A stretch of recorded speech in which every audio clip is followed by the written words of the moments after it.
For 50 years, the United States did not need to win every battle. It just needed to control the currency in which oil was sold. That arrangement has been unraveling quietly, in boardrooms in Riyadh, in bilateral agreements with Beijing, and inside a payments project called mBridge that bypasses the American banking system entirely. Washington built a financial architecture that made the dollar indispensable to every nation on Earth. But the country that made that architecture possible, Saudi Arabia, is now quietly building the exits. Not out of ideology, out of arithmetic. The dollar's share of global reserves has fallen from 71% in 1999 to approximately 57% today, a 25-year low, and China has displaced the United States as Saudi Arabia's largest oil customer, now accounting for more than 20% of the kingdom's exports. No reserve currency has lasted forever. What changes first is never the currency itself. It is the willingness of the world's largest traders to keep using it. The real question is, what happens to American pension funds, mortgage rates, and the federal deficit as oil gradually stops being priced exclusively in dollars? In August 1971, President Nixon made a decision that would reshape the global economy for half a century. He severed the dollar's link to gold, ending the Bretton Woods system that had governed international finance since 1944. Overnight, the dollar became a currency backed by nothing but confidence in the United States itself. That confidence was immediately tested. 2 years later, Egypt and Syria launched an attack on Israel. The United States provided arms to Israel. In retaliation, Arab oil producers declared an embargo. And within months, oil prices had quadrupled. Gas lines stretched around American city blocks. Inflation spiraled. Anyone alive in 1973 remembers what it felt like to sit in that line. The Nixon administration faced a structural problem: how to maintain global demand for a dollar no longer convertible to gold, in a world where the most valuable commodity on Earth had just become 4 times more expensive. The answer came from Henry Kissinger. In June 1974, Kissinger and Treasury Secretary William Simon flew to Riyadh for a series of meetings with King Faisal. The arrangement that emerged, kept secret for decades and only declassified in 2016, was elegant in its simplicity. Saudi Arabia would price its oil exports exclusively in US dollars. In exchange, the United States would provide military protection for the kingdom's oil fields and security guarantees for the regime itself. Within a year, all OPEC members had followed Saudi Arabia's lead.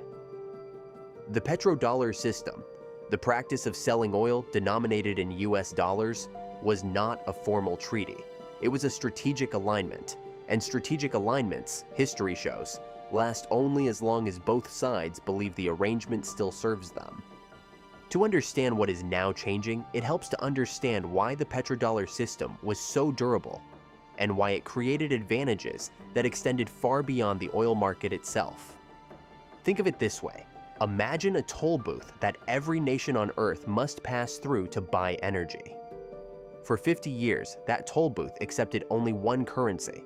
Every country importing oil, from Japan to Germany to India, first had to acquire US dollars. This created a permanent, structural global demand for the dollar that existed completely independently of the American economy's actual performance. The second layer was what economists came to call petrodollar recycling, the reinvestment of oil revenues back into the American financial system. Saudi Arabia and the Gulf states were accumulating billions of dollars they could not spend domestically. The natural destination for those surpluses was US Treasury bonds, the debt instruments the American government issues to finance its own spending. Oil exporters became among the largest buyers of American debt, which kept US interest rates lower than they would otherwise have been. Lower interest rates meant cheaper mortgages, lower borrowing costs for businesses, and a federal government that could run large deficits without facing a debt crisis. This was the hidden subsidy of the petrodollar. The United States effectively exported paper, treasury bonds, and received real goods and energy in return. The system was self-reinforcing. The more countries needed dollars for oil, the more they held dollars as reserves. The more they held as reserves, the more they invested in US debt, and the more they invested, the more stable the dollar remained. That self-reinforcing loop is now developing cracks.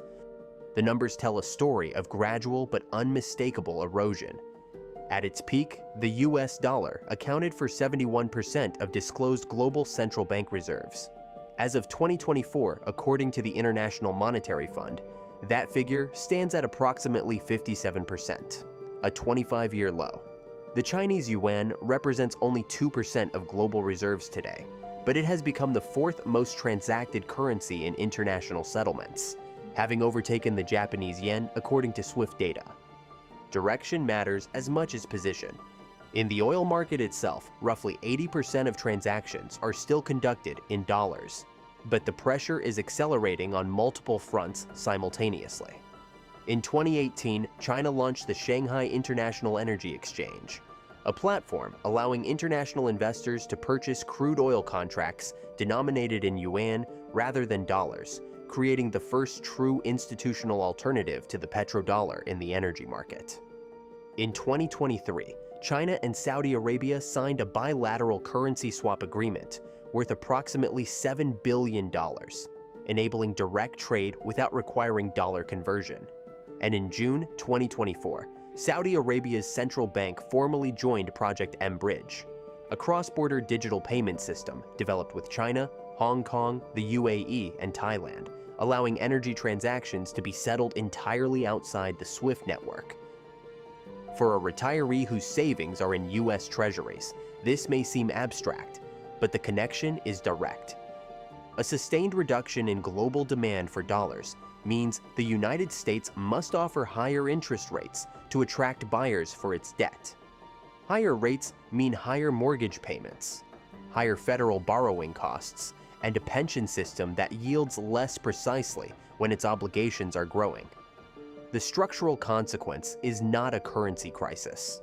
It is a slow, compounding cost already in motion. Here is the asymmetry at the heart of this transition. Saudi Arabia's Vision 2030, the kingdom's plan to diversify its economy beyond oil, requires attracting foreign investment and technology partnerships from multiple directions simultaneously.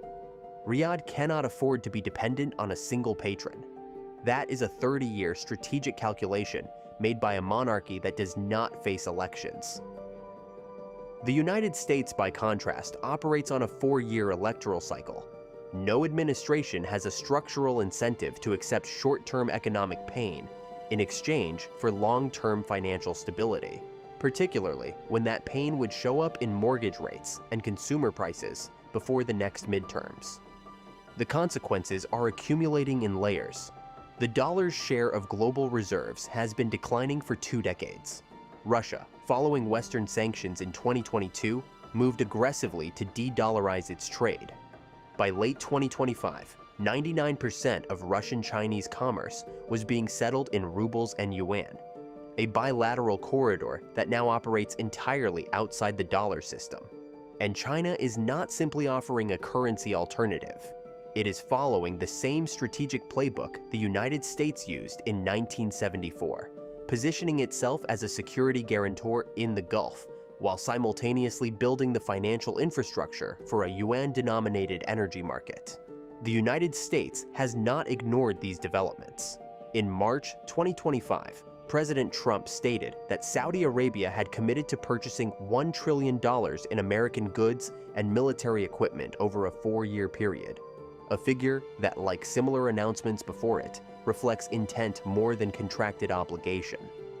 That announcement, framed as a diplomatic victory, is also a measure of how important Washington continues to consider the Saudi relationship to be. The dollar itself retains structural advantages that no challenger has yet replicated. The yuan is not fully convertible, meaning there are still significant controls on how freely it can move across China's borders. A country accumulating yuan through oil sales has limited investment options for those holdings. US financial markets, by contrast, offer depth, liquidity, and legal protections that no other system currently matches. Saudi Arabia, for its part, appears to be hedging rather than choosing.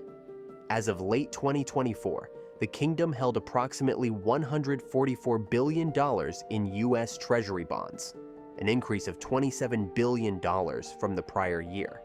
At the same time, it joined BRICS, partnered with China in the mBridge project, and publicly signaled openness to settling oil trades in multiple currencies. This is not a country abandoning one system for another. It is a country ensuring it has options. And that, from the perspective of a system that worked precisely because it had no alternative, is precisely the problem. By every available measure, the petrodollar system is not collapsing. It is transitioning, slowly, structurally, and largely without a single declared turning point. The dollar remains the dominant reserve currency. Oil is still priced primarily in dollars.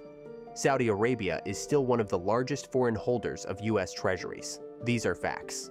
But facts have trajectories.